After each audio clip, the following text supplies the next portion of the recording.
That has to be the best or the greatest first half of basketball for one team for a shot making I've seen in a long time. Everything the 76ers put up was coming down through the nets, and majority was threes. Now, the Houston Rockets came in this game with no energy whatsoever. And just like every other fan of these Houston Rockets in that first half, you had your head in your hands.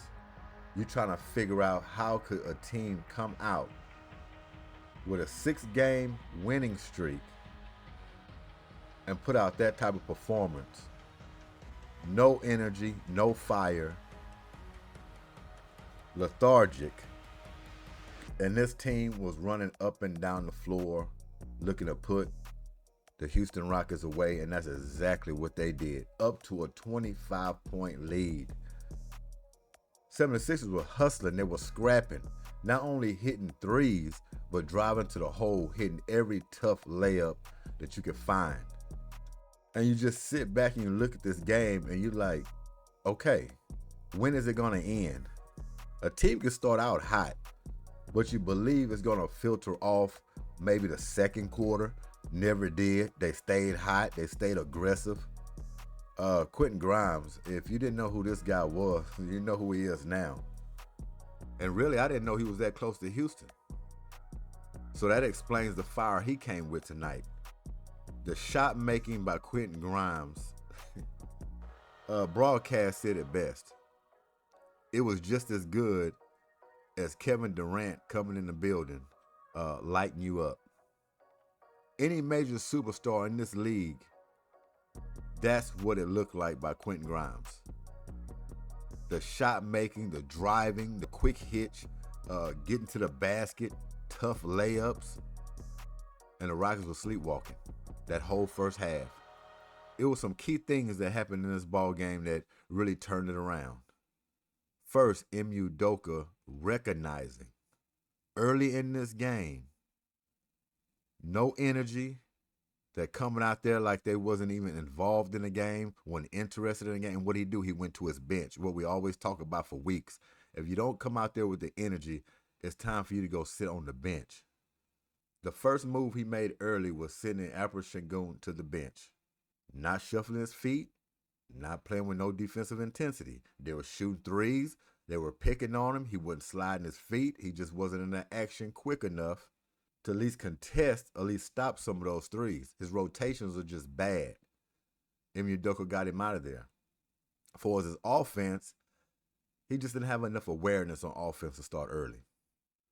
You know, he gets crowded. They knock the ball out of his hands. He was indecisive on what he wanted to do. So, yeah, rightfully so. Take him out. Get some guys in there who have some energy. He brings in Jock Landale. Let me tell you, if it wasn't for Tari Eason and Jock Landale in this game early, coming with their fire and their scrappiness, Houston wouldn't have been around long enough, let alone overtime. They wouldn't have been around in the fourth quarter if it wasn't for their production. Jock Landale came in there full of energy, not only getting the putbacks, but he was rebounding. He was defending. Tari Eason is the only player that came out from start to finish, full of the energy. You won't have to worry about him coming with the energy in each game. He will bring that. Before his mistakes or missing layups here and there, or over dribbling sometimes, you can put that to the side. When a guy comes with 110% effort, like he does, scrappy and working hard, you can bypass some of the mistakes he makes. But without those two guys, this is not even a ball game to get into it to win it. Second half rolls around, this team finally woke up. They woke up. They had a couple of scrums, technical fouls, had some bad calls in there, especially the one that took Fred VanVleet out. That wasn't a flagrant foul to me. I just don't see that. The momentum on a guy sprinting out on a fast break, of course you're going to have a guy approaching him, with some momentum. He has to hurry up and get to him to stop a layup. Just his momentum alone is going to knock him a little off balance, but he had to make sure he doesn't put up the layup, which he did. He hit the ball, a little bit came across his body, but it was not a dirty play. In my opinion, it wasn't even a wind-up. So that was an unfortunate call for Fran VanVleet to get kicked out of his game. Then we had Tari Eason out of this game, delivering a technical foul, I might add, on his way out, giving him an extra point. This was a wild game, folks. It had a lot of things going on in this ball game. That's what made this victory sweet. Do you hear me? It made it sweet. Everything happened in this ball game, and it seemed like it was all going against the Rockets. For them to come out and dig out a win like this, it means a lot. This is going to go down in the history books, and actually, which it did. 25-point deficit on a comeback. Positioning for playoffs, this game right here is going to pay big dividends. This was complete teamwork, getting back in this ball game and winning it. You did this without Fred VanVleet. You did this without Tari Eason. You did this without Dylan Brooks down the stretch. Remember, these guys pitched in early, but they wasn't there late. When it mattered the most, the young guys had to pull this one out. And don't forget Noah Man Thompson. Jabari Smith, outstanding game. A guy who's been benched since his injury, coming off with a power punch. No pouting, coming there about his business. Just clutch guy. The three-point shooting, the rebounding, the hustling. You can't say enough about Jabari Smith Jr. Young guy, man. He just wants to go out there and play. Don't matter if he comes off the bench or if he starts. He don't care about any of that. He cares about winning. And the guy comes up big time and time again, and you see he got the little clutch bone in his body. It seems like this guy always hitting big shots. And this is another big one for him. As you can see, 30 points tonight. 30 points coming off the bench. Then he adds 2 steals. 8 rebounds. 5 for 7 from the three-point line.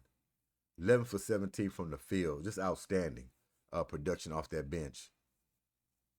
We had some other guys that came up big. Jalen Green started off real sloppy in this game. It don't seem like he was in the game as well. He didn't have the body language. His shot selection was bad. He was just off early. But you know what? He stayed with it. He stayed with it, and he ended up having his biggest assist night with 13. Can you imagine that? Jalen Green with 13 assists. Just think about that for a moment. Unbelievable. 2 steals. What we talk about with Jalen Green, he's not being a one-trick pony anymore. He even got 7 rebounds. What we always said about Jalen Green for his rebounding, he needed to up it up a little bit. 7 is perfect. 6 is nice if he can get that every game. But the assist, it just knocks it off the charts. 5 for 5 from the free throw line. 5 for 17 from the three-point line. Off a little bit, but he stayed at it. 10 for 26 from the field. He found other ways to affect the game. Just found another way. Dylan Brooks, before he left the game, 25 points. Come on, man.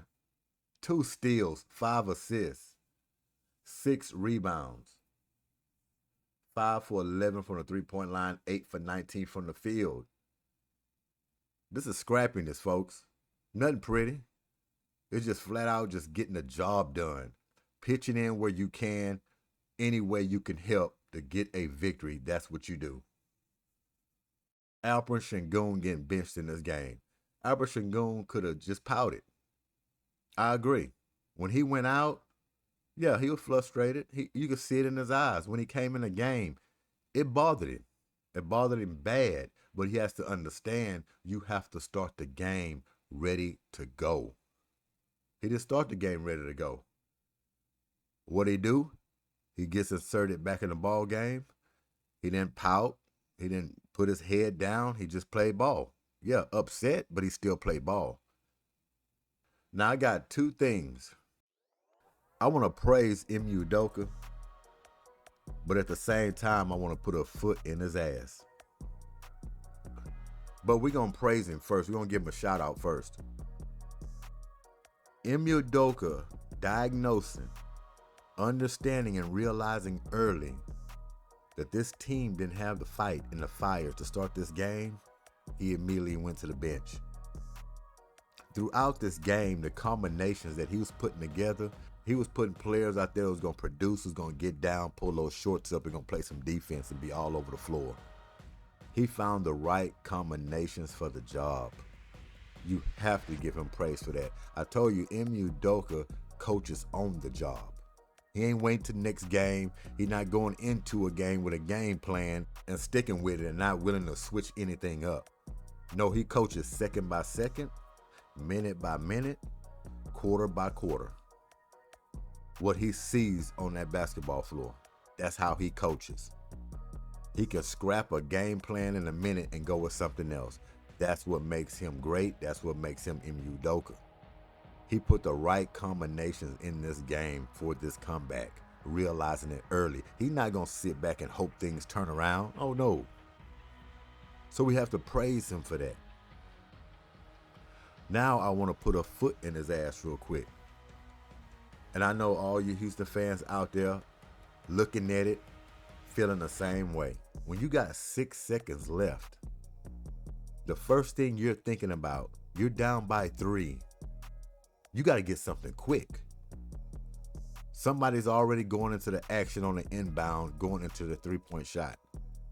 6 seconds left, you already knew Nick Nurse and most teams in this league are going to foul you in that situation, going to send you to the free throw line, not even going to allow you to put up a three-pointer. His team comes out of a timeout. He has something drew up where the first guy that gets the ball on the inbound is not even the shooter. He's setting up to toss it back to who's that, Jalen Green, basically coming from the half-court line, trying to get into his action with 6 seconds left. Jabari Smith didn't even have a chance to pass it back to him. They fouled him so quickly. Everyone seen that coming. I didn't understand why Emu Doka didn't see that coming. You have to go with a quick three. A quick three. So that's just one bonehead mistake he made there. But what did he do? Just like Albert Shagun, he didn't duck his head. He didn't pout either. The man continued to coach.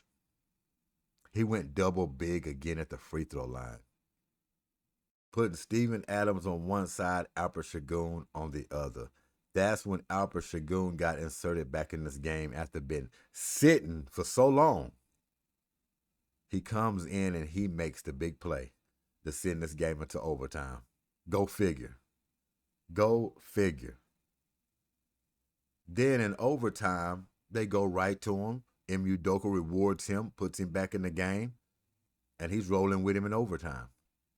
He gets an and one. So shouts out to Albert Shagun, not pouting, not ducking his head. Yes, he was upset. You can see that. But getting in this game, getting back focused, being the focal point of the offense in overtime. If Emu Doka would have stayed with keeping Albert Shagun on that bench, even in overtime, I don't think the Houston Rockets would have won this game. That's how big that was, and that is called coaching. He rewarded him for getting the rebound off the free throw to put it back to send it to overtime. And he made majority of the big plays in overtime to win it. Jalen Green came up with some big shots after having a slow start. Jabari Smith with the big three. Told you it was a team effort. Team effort. Everybody was involved. Tip your hats to the Philadelphia 76ers. I'm not joking. No Joel Embiid. He's gone for the season. They just shut down Paul George. He's out for the season. They had no Tyrese Maxey. Basically, it was like a bunch of role players out there who was out there playing their hearts out pretty much the whole game. Rocket's streak was in jeopardy. It was in jeopardy. Sometimes you just need a switch to happen. Just a switch. One of those switches was the scrums they got into, which we talked about before. They're fighting. How many mini brawls they done got into this year already? We continue to talk about it. This team ain't backing down. Not at all. And you could thank Dylan Brooks for a majority of this, if not all of it. And I love seeing this side of the Houston Rockets. Letting people know early they got each other's back. And when you get in the playoffs, what always usually happens in the playoffs? You get a lot of scrums in the playoffs. People got that win or go home mentality. I mean, every possession is crucial. Tension, tempers, flair, all of that. Every bit of it.